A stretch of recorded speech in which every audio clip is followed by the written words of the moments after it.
किन परमेश्वरले मोसालाई मार्न चाहनुभयो? आज हामी बाइबलको सबैभन्दा रहस्यमय र आश्चर्यजनक पदहरूमध्ये एकलाई हेर्नेछौँ। प्रस्थान 4 अध्यायको 24 देखि 26 पदसम्म। यहाँ परमेश्वरले मोसालाई मिस्र फर्केर इजरायलीहरूलाई मुक्त गर भनेर बोलाउनु भएको केही समयमै अचानक लेखिएको छ। परमेश्वरले मोसालाई भेट्नुभयो र उनलाई मार्न चाहनुभयो। परमेश्वरले किन त्यस्तो गर्नुभयो? आज हामी यसलाई गहिरो बाइबलका आधारमा र आध्यात्मिक रूपमा बुझ्नेछौँ। बाटोमा बास बस्दा यहोवाले मोसालाई भेट्नुभयो र उसलाई मार्न चाहनुभयो।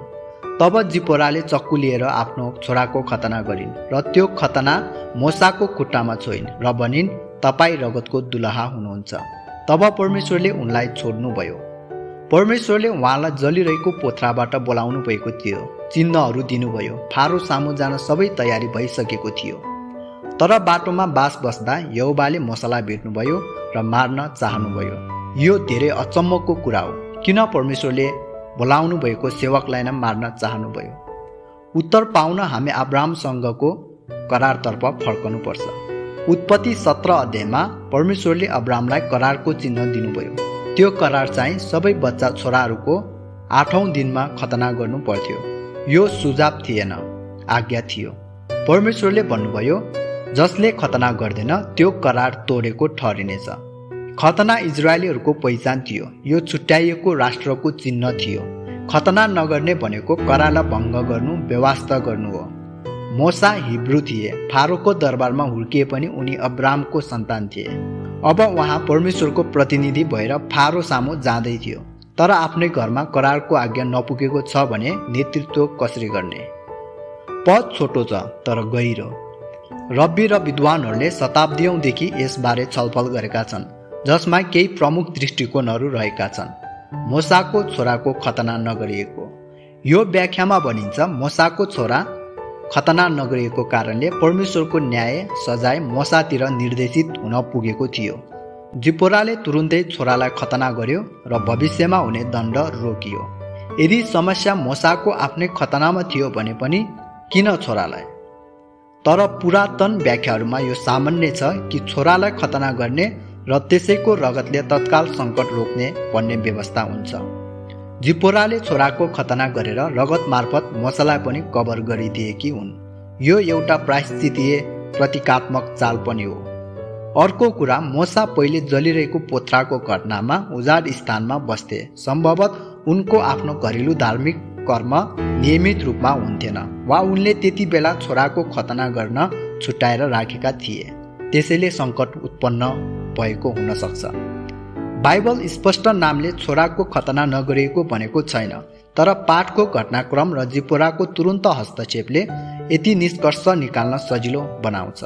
यहुदी परम्परामा यसलाई कहिलेकाहीँ नाशक दूत अर्थात् डिस्ट्रोयर एन्जल भनेर बुझाइन्छ, जुन प्रस्थान 12 अध्यायमा घटेको घटना जस्तै रगतले बचाउँछ। जस्तो दृष्टिकोण लिए पनि मूल विषय करारको आज्ञा पालन नै हो। किन यस्तो कठोर प्रतिक्रिया? परमेश्वरले किन मार्न खोज्नुभयो? खतना अब्राहमिक करारको चिन्ह थियो। यदि इजरायलको लिडरको घरमा त्यो चिन्ह थिएन भने त्यो लिडरले करारको प्रतिनिधित्व गर्न असक्षम हुन्थ्यो। परमेश्वरले आफ्ना प्रतिनिधिहरूमा करारको निष्ठा चाहन्थे। निष्ठा नहुँदा गम्भीर न्यू आउन सक्छ। मोसा परमेश्वरका प्रतिनिधि र मध्यस्थ बन्न जाँदै थिए।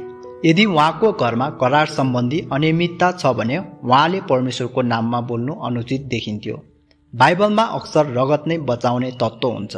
उदाहरण प्रस्थान 12 अध्यायको निस्तार 4मा। करारको रगत नहुँदा दैवी न्याय सक्रिय हुन सक्छ। त्यसैले परमेश्वरको क्रोध अघि रगतले तुरुन्तै बाधा पुर्याउनु पर्यो।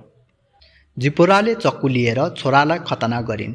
एक अल्पकालीन, तुरुन्त जोखिमपूर्ण कार्य। यो देखाउँछ कि तीव्रता र समयनिष्ठताले परमेश्वरको निर्णयलाई मोड्न सक्छ।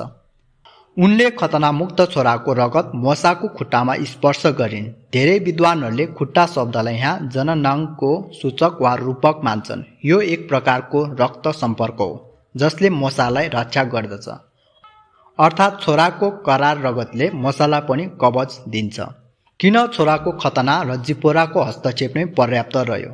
जब रगत तत्काल प्रस्तुत गरियो, नाशक यानि कि डिस्ट्रोयर एन्जल वा दैवी क्रोधले नाश गरेन। ठ्याक्कै प्रस्थान 12 अध्यायको निस्तार 4 को कथा जस्तै। छोराको खतनाले सम्पूर्ण परिवारलाई करारको चिन्हमा सामेल गर्यो र त्यसले मोसालाई पनि करार प्रतिनिधिको रूपमा पुनर्स्थापित गर्यो। जिपोराले रगतलाई मोसामा छुवाइदिएर एक प्रकारको कानुनी सांस्कृतिक प्रतिकृति उनलाई रक्तमय गरिन्, जसले परमेश्वरको क्रोध हटायो।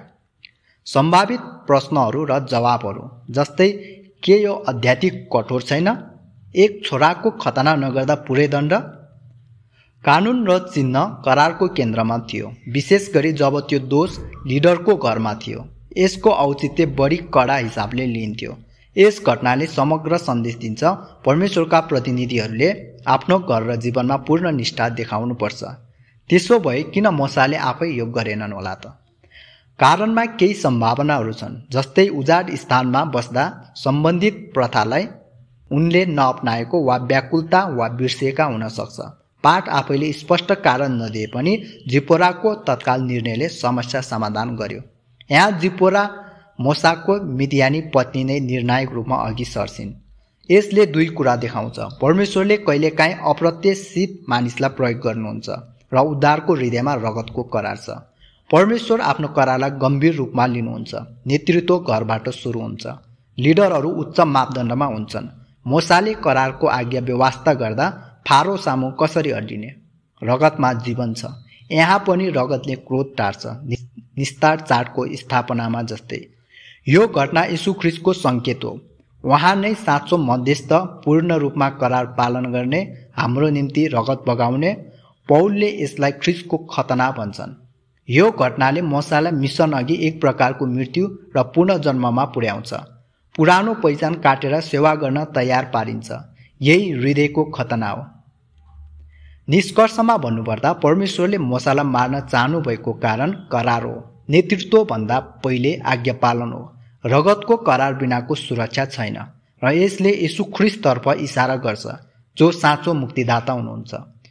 यो छोटो तर गहिरो कथाले देखाउँछ, हामीले अरूलाई अगुवाई गर्नु अघि आफै परमेश्वरको करारमा बस्नुपर्छ। उद्धार पाउनु अघि हामी रगतको करार अन्तर्गत हुनुपर्छ, जुन येशूको रगतको करार हो। मिसनमा निस्कनु अघि मोसाको घरमा करार पुरा हुनु पर्थ्यो। नेतृत्व घरबाट सुरु हुन्छ। परमेश्वरको क्रोधबाट बचाउने एक मात्र कुरा करारको रगत हो, जुन येशू ख्रीष्टमा पुरा भएको पाइन्छ। धन्यवाद। यदि यो शिक्षा तपाईलाई मन पर्यो भने अरूलाई पनि सेयर गर्नुहोस्, ताकि उनीहरूले पनि देखुन् कि कठिन पदहरूले पनि कसरी सुसमाचारतर्फ इसारा गर्छन्।